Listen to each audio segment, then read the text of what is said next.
Better? Yeah, you look cool as fuck. No, I'm just like so. Look at me. Look at this milk. Tom Cruise. Look at this milk right here.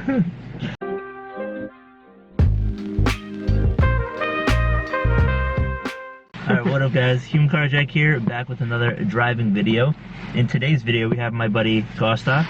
We have Costa and Costa. We both drive WRXs, and he's gonna go ahead and mentor me a little bit on how to, not so much how to drive. I've been driving now for two months, stick on the daily, and if there are certain hiccups, he's gonna call them out and see how we can improve those. But Costa's been driving manual now for how long? Probably a decade. Maybe a decade. More? Yeah. That's quite a while. Yeah, I first started driving manual on the daily when, what was that? Yeah, actually a decade ago. It was 2014. I had a 2014 WRX. Sadly had to trade it back in. I did some driving lessons here and there, but not enough to really get used to, especially like New York traffic. That's the big kicker. So I've been doing it now for 2 months, and like Costa told me, he's like, if you're driving manual in the city, you tend to learn quickly, and that's the case for a lot of people too in Europe. A lot of my family members, they do drive in more congested areas of Greece, so you do tend to learn pretty quickly. Now, the WRX too, it's a very temperamental gearbox, and we actually just spent some time off camera messing with the shift stop because I couldn't get into 5th and 6th sometimes. So hopefully we have all that sorted out. Things should be good, and I'm going to show you guys what I've learned. I do have a pedal camera in the works, but that's going to be for the daily drive series. Today we couldn't set it up, so you guys are going to have to listen to us blabber for a bit.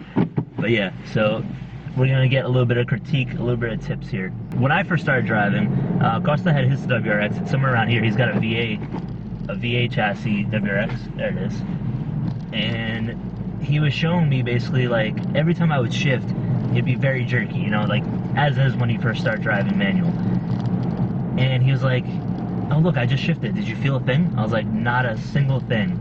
So I'm gonna try and get to that level.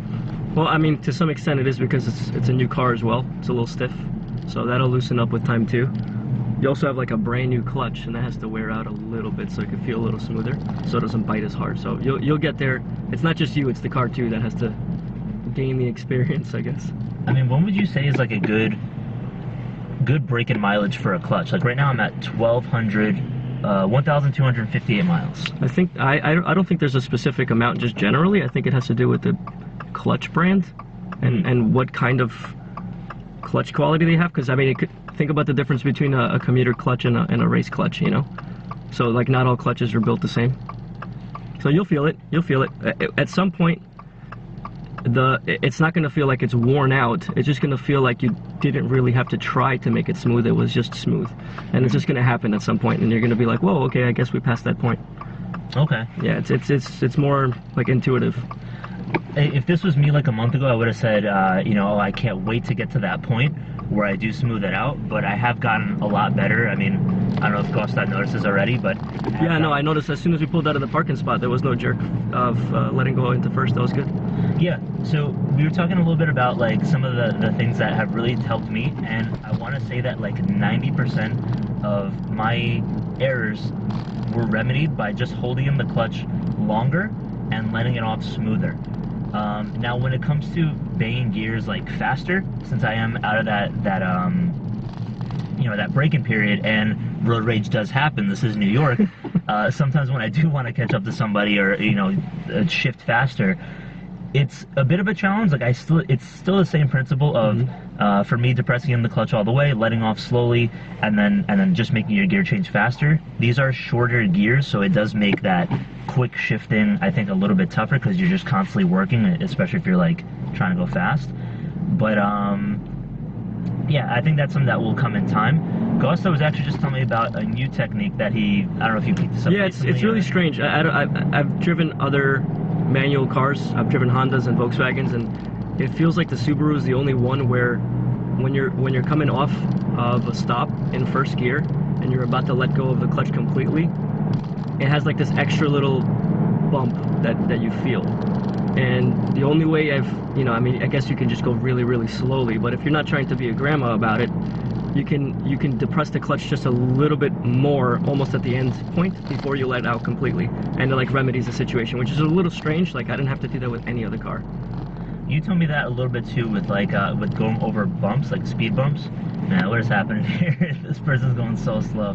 He's got dealer plates on, I think. Okay. Temporary, yeah. He's brand new.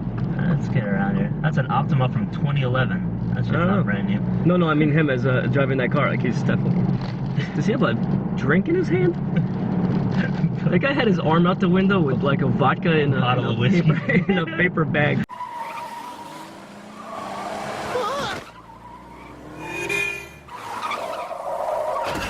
Holy shit! You know, it's like it's my day off. Fuck it.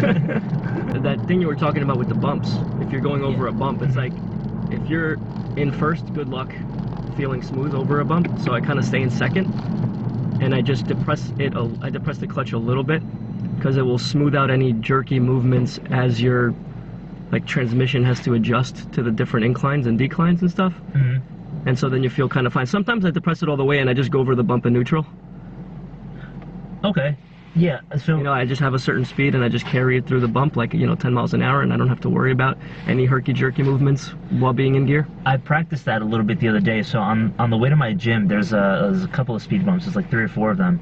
And I remember you saying that, and for the longest time, I would just treat it like an automatic. I would just start to brake over it. And you know how like when it's in gear and it's rolling, even if you press the brake, it still wants to lurch forward. Yeah. So it wasn't jerky, but like I feel like I'm wearing the shit out of my brakes because the thing won't stop.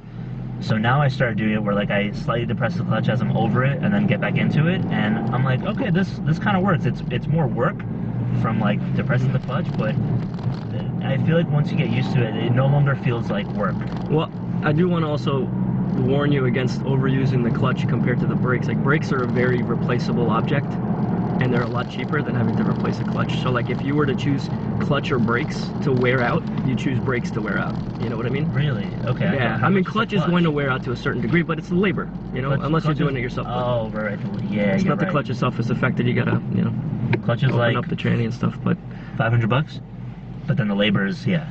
I mean, think about brakes. Think about brake pads. I mean, that's not easy. Yeah. You know what I mean? I'd rather wear out brakes than that. Okay. No, that's a good point. What do you think so far? I think you're doing a great job. Compared to the last time I saw you, the last time I drove with you was, what, like a week out? Was it a week? Yeah. It was like a week or 2 weeks out, and you still had a lot of improvement to go, and it seems like you've really smoothed it out a lot. There's still some moments of inconsistency, but it's going to come with experience. Well, I'm still keeping in mind like the basic principles of like 0 to 10, 10 to 20, 20 to 30, and like kind of adjusting from there. But now I'm slightly breaking out of that now. Where like for example, when I have to downshift, so let's say I'm in 6, right? I'm going 60. I find that to get back into 5th, like the smoothest possible, I keep it around 39 to 40, right? And then it's like I don't have to depress the clutch as much. It's just an easy transition, goes right into gear. Now I'm getting better where like, for example, like if I do need to like overtake whatever and I'm going 60, I can still make that gear change at 45, 50 if I need to just get more. Yeah, you RPMs. just have to keep your right foot on the gas a little bit so that as you pop into neutral, because it doesn't have the load of the engine anymore. Right. I'm sorry, not the load of the engine, the load of the wheels onto the engine. Because you popped into neutral, your foot just being on the gas pedal is going to raise the RPMs. Even though you're in the same position, you haven't really moved your foot, just popping it into neutral will raise the RPMs because there's no more load, and then you can pop into the lower gear that you wanted to. So you don't have to really play around too much with your right foot. So it'll kind of stabilize. Yeah, you just keep you could keep your right foot where it is, and as soon as you pop it to neutral, it'll raise the RPMs up. You just have to be careful that it doesn't do that too much because it'll feel really... you got a VA behind us. So you were talking earlier about how with like naturally aspirated manual cars, it's okay to keep them in low RPMs and stuff like that, but the turbo is something to consider in these vehicles, which that's not on my mind yet. I'm still trying to really just get the basics down. So for example, like right there, I was coasting for some time in 3rd gear at 26, 27 miles an hour, and the RPMs are spinning at around 2200. Is that okay, or would you recommend? Yeah, like, it's totally okay as long as you're coasting, but if you're trying to ask for a little bit of power at that point, now you're kind of in that zone where you're loading up the rods a little too much, Okay. the pistons and stuff. So you're asking too much from this engine at low RPMs. That's what you call lugging the engine, right? So lugging the engine is asking for a lot in low RPMs in a turbo engine, and that's not good because now you're in like negative turbo pressure. When you say a lot in low RPMs, a lot, you mean like in a higher gear? You're asking for a lot of output. You're putting your foot down on the gas, asking for acceleration, but your car is in like 2,000 RPMs with negative turbo pressure, and you're asking for a lot of it in that moment, and that's what puts excess pressure on your rods, and that's how people bend rods and stuff. Right. Okay. So what you're supposed to do is technically, if you're trying to get acceleration, that's the whole point of people saying downshift and go. Like, I don't know what the terms are. There's a lot of phrases for it, but the idea is to downshift so you can get yourself to a gear where the RPMs are higher at your speed, so that your turbo pressure is not super negative, and that way it's not putting excess pressure on the rods in that kind of situation. Got it. Okay, so an ideal situation, if let's say I was on the highway or something and I didn't want to overtake, ideally I would be in what, third, fourth gear? If you want to, it depends, I guess, how fast you were going originally. Like, let's say you're at 50 or something. I mean, at 50 miles an hour, fourth gear is pretty nice. Okay. You could stay in fourth at that. I mean, a lot of people think that that's high revving, but this being a really finicky turbo car, that's actually a pretty sweet spot for it to be in. So, if I'm going 50 miles an hour, I'm in fourth, just because it allows me to not have to downshift if I need to do anything. Right. And it's also not crazy high RPMs where I'm like wasting gas or anything like that. It actually is happier in that I found better gas mileage when I stay up like around 3K, even on cruises and stuff, instead of dropping the gear, because when I'm asking the engine to work harder, see, like right now, that's called lugging, right? Yeah. So you're asking a lot of downshift. That she should have downshifted, right? Okay. So for me, as soon as I get to 20 miles an hour, I downshift to 20, to second gear. Okay. If I'm at 20 miles an hour, I must be in second gear. Because third gear is too much of a difference between, like, for that speed, and it's way, way, way too much effort for the engine to get you to speed up in third gear at like 20 miles an hour. Yeah, I don't know how much the gearing varies between the VA and the VV. That's true. There might be some difference. No, but you are right. The characteristics of this do feel different. Mm-hmm. Yeah, so that I was down to 18. I probably should have went to second. Yeah. Like, I don't allow myself to accelerate while in third gear if I'm lower than 20 miles an hour. Yeah, I feel like I'm doing damage. Third gear seems to be like the cutoff of, like, it's a little bit more finicky. But second, I found that, like, when it comes to coasting or being in traffic situations, there's a lot more higher tolerance. Like I don't know what the term is, or if it's just like the programming of the gears or the fueling or whatever. Yeah. But in second gear, if I'm like just kind of stuck between should I downshift to first or just stay in second, or I'm sorry, or go up to third in traffic. I usually just stay in second. Second's my baby. Yeah, second. Because we're going slowly. We're going slowly. Like we're in New York and we're not able to open it up all the time. Mm-hmm. I mean, if you're really on the highway or you're accelerating or something, third becomes your baby. Right. Third is like the nicest. I think that's what they use on dynos too. They use third gear as like the dyno pull gear. Third or fourth sometimes. Yeah, it's like third or fourth. I think in this car it's third. I think fourth is a little too tall, but just in regular driving, because I mean, if you're going from 0 to 30 and back to 0 again, you can do all of that in second gear. You can even you start off in second gear, you end off in second gear. It's whatever. What about when it comes to stopping? Because I find that I'm pretty inconsistent, and not in a bad way. So like there, for example, this is an uphill. Yeah. I wasn't going too fast. I initiated the brake with clutch first and then slowly on the brake. If I'm going too fast, then I initiate with the brake and then clutch. I agree. Is that the same I agree. thing? Because once you get down to a certain speed, if you're just on the brake only, before you get onto the clutch, it'll start to buck. Okay.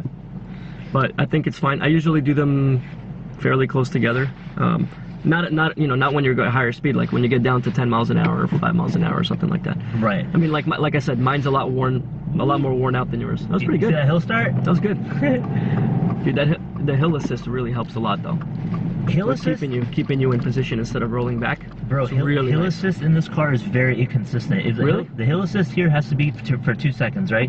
I'll tell you why that's happening. It was happening to me too. I'll explain why. Because you press the clutch in too far. When you press the clutch in too far, you like disengage the hill assist.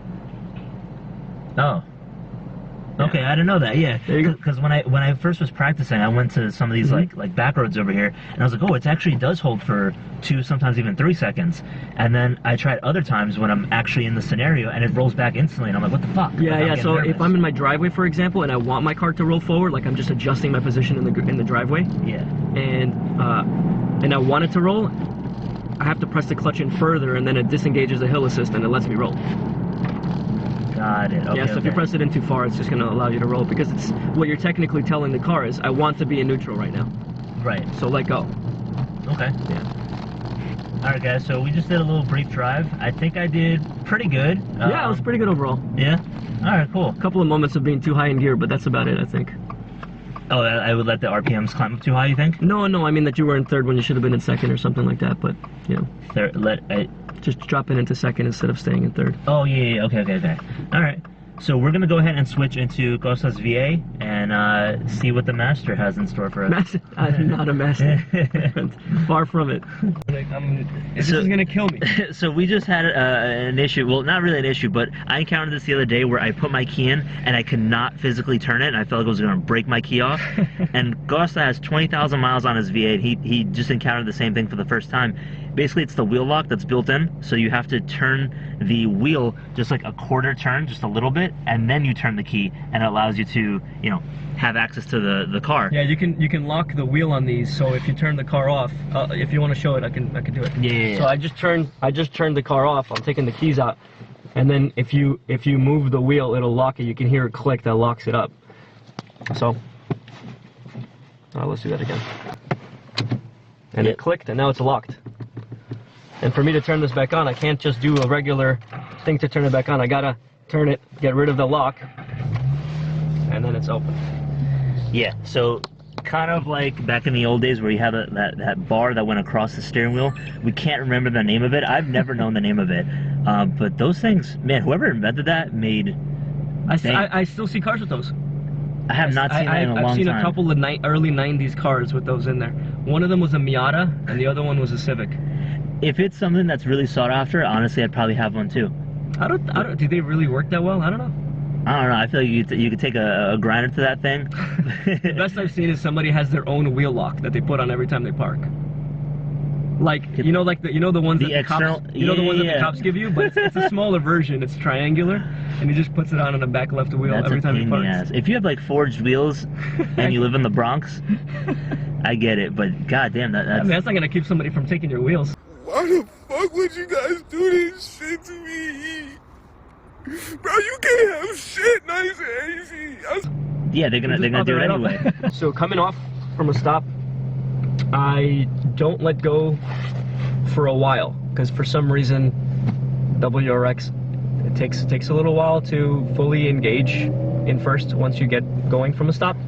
And if you let go too early, you get all these like bumps that you feel, this bucking that happens, and if you let go, if you hold it on too long, then you're starting to do damage to the clutch. So you kind of have to find the sweet spot, and it's a little hard, and every day is a little different. It's just one of those girls. It just has a different feeling on a daily basis. You know, honestly, I thought I was the only one where I'm like, there'll be times like if you're like a fly on the wall and you could just see all my recorded footage on my like dash cam, it's just me being like, what the fuck, like what did I do? Like I'm just yelling at the car. But I do still kind of blame the clutch, and like I can't blame the braking period anymore because like it's past that as far as like the engine.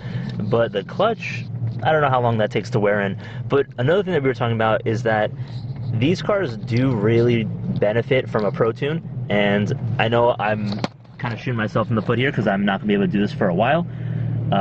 We do have that 8-year warranty on the car, so we're gonna try and make it last as long as possible. If the money's right, you know, if this crypto hits, if this ETF gets passed and all that, then you know, we won't have to hold it for as long. Don't let my fiance hear this part. But yeah, so basically, Costa was saying that like it could also be like a fueling issue. So if the fueling gets sorted out, then it'll be just a lot smoother, and you could potentially get more MPGs too, which I totally agree on that. Like I can see that happening with the F820 that was in the Forester. Just everything got so much smoother, and that's not a manual transmission car. That's a CVT. It should be smooth from the factory, but drivability wise, it just felt so much better after the Pro Tune. This guy came from a Civic Si, one of pretty much like the most buttery smooth gearbox you can get from It was nice. Yeah, from an economy car standpoint, probably the best. I don't know how the CTRs feel, if they're a little more aggressive, but like... Yeah, the SI was getting about, for me, it was getting around 41 miles to the gallon on the highway. With, what was it? Yeah, it was a lot, man. It was a lot. And what was the power output on that? Like 230, 240? No. You could get there with tunes and stuff. It was less than that. Okay. It was definitely less than that. Okay, but the delivery I remember was pretty good. The delivery was nice. The turbo was nice. It had a smooth pickup. It didn't have as much lugging, like a lugging feeling as this one does. I feel like it was a lot more prepared for load. I mean, SI engines, they have forged parts from factory. Oh, right. That definitely helps. I feel like in its integrity, the way that it feels when you're putting a lot of load on it. Yeah. It's not the bottom end, right? It's like a crankshaft or what? No, I think they have forged rods and pistons, because I think that engine's ready to be tuned to make more power. Wow. A lot of guys on stock internals are making well over 300 from that. So. Jeez, yeah, I knew this guy Mike that was going to the custom shop. He had an SI, and he was, I mean, I don't know how he was doing on stock, but he did build his, and he was making like 450, something like that. Yeah. Same generation as yours. Yeah. I will say the older SI engines are much more, the naturally aspirated ones, those were nice. I'd rather have one of those, because I think just the reliability and the ability to tune them is just off the charts compared to the newer ones. They're just not as healthy. What are the ones that everybody likes? Is it EG or EK? The hatch? Oh, the hatches? Yeah. But the engines that everybody's trying to pick up is the K20 or K24. Mm-hmm.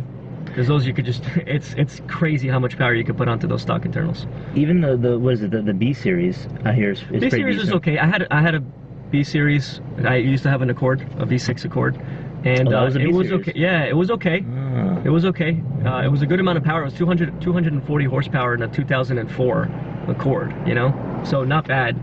And the only problem, it doesn't have the same feel as the Ks. It's just a lot more, what's the word for it? What's the word I'm looking for? Cumbersome, I guess? I've heard it before, where like the B series to the K series is basically the comparison of the LQ series and the Chevys to the LS, where they can both make power, but they're not as I guess like punchy and like performance oriented. But they still can get the job done. Well, the big difference between the two is I think the B series was a lot better with the lower end, torque-wise in the mid-range and stuff like that. With the Ks, you have to get really high up in the RPM range for it to make any difference whatsoever. You have to really stay up in the range.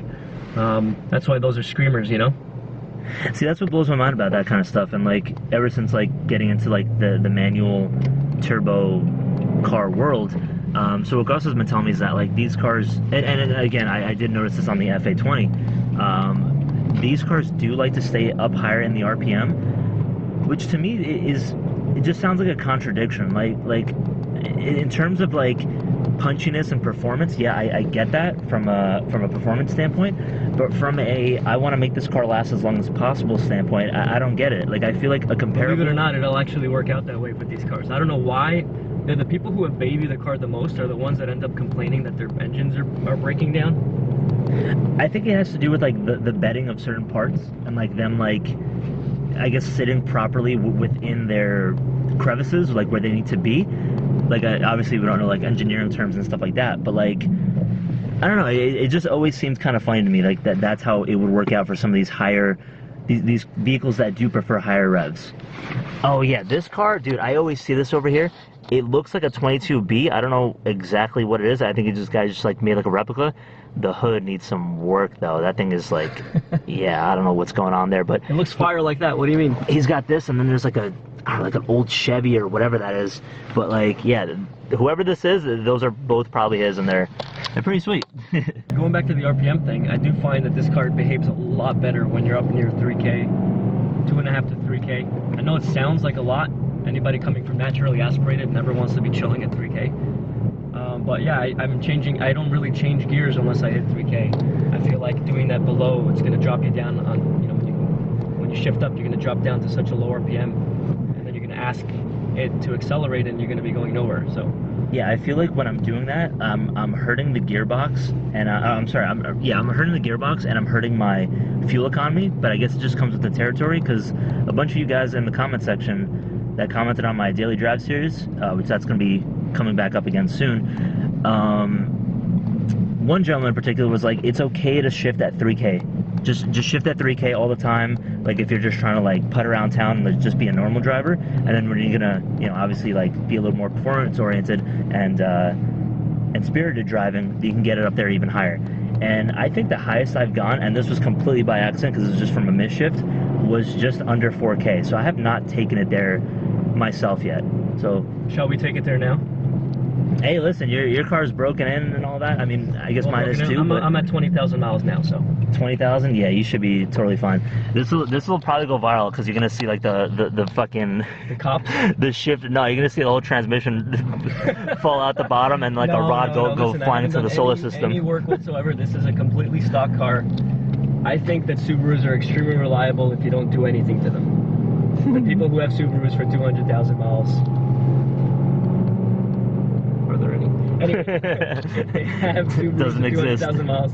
They haven't done anything to those cars, and they drive them nicely. And you know, you can still accelerate, you know, fairly often. But the thing is, a lot of these cars, especially since they're direct injected, they kind of need you to rev them up sometimes. Oh, sure. Blow out some of that carbon, you know. Sure. What do they call them? The Italian. The Italian tune-up. The Italian tune-up. Oh. What you want? What you gonna do? That could have been bad. That could have been bad. Yeah, everybody was trying to tell us something. Wow, look at that. And something told me to just chill behind this guy and not just rip it past him. Well, that was good. Now we can.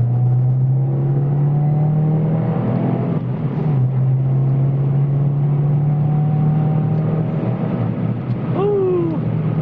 So you're not necessarily bringing it to red line. What's the red line on this? Never really bring it to red line because you're going to run out of power at some point. There's a whole bunch of empty spots at the top there. Pretty flat at the top. So for me, between 3 and 5 is probably sweet spot. I don't bring it up to 6.5 or whatever. That's kind of useless. It's better to just upshift and continue with the you know, with the mid-range. This car is just beautiful mid-range, but it has nothing up top. Yeah, I think the VB is like just under 6K or just over 6K. Probably over. I don't think they would change it that much, would they?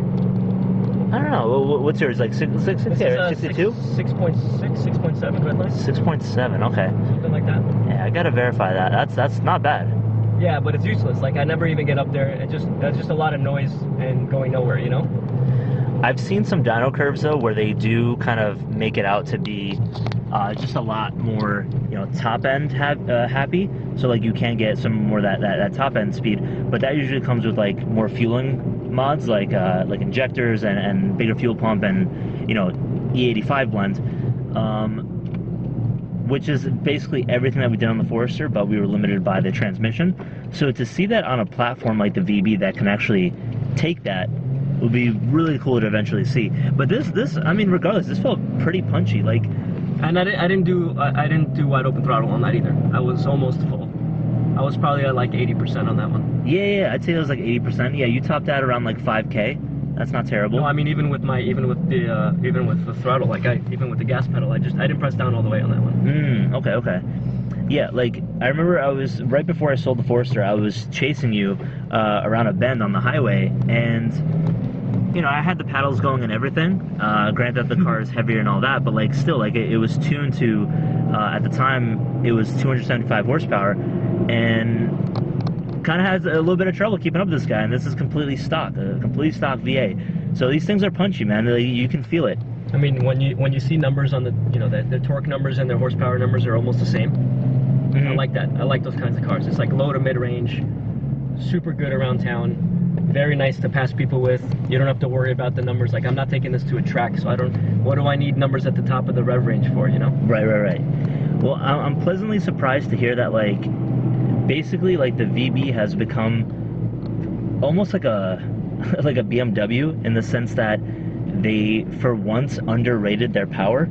And not completely. Like, so what I mean by that is that they advertised 271 horsepower from the factory, which I believe is the same as this. This is 268. And when people were dynoing the VAs were making around 220 to the wheels. The VBs closer to 250. So everyone was complaining, oh, only a 3 horsepower bump. But when you put it on the rollers, 30 horsepower more, you feel that. It puts it on the floor, yeah. Puts it on the floor compared to this one. I guess there's a lot of drivetrain loss. I don't know what it is, but they seem to clean it up with the VB. Get a lot more of that power to the ground. Could be, yeah. I mean, I'm waiting to experience that, but I can't wait. But yeah, guys, if you like this video, leave a like down below, subscribe if you haven't already, leave your comments, and just let us know what you guys think. We're gonna try and have more of these like driving series videos coming to you guys. And yeah, I'll see you guys in the next one. Take care now. Peace.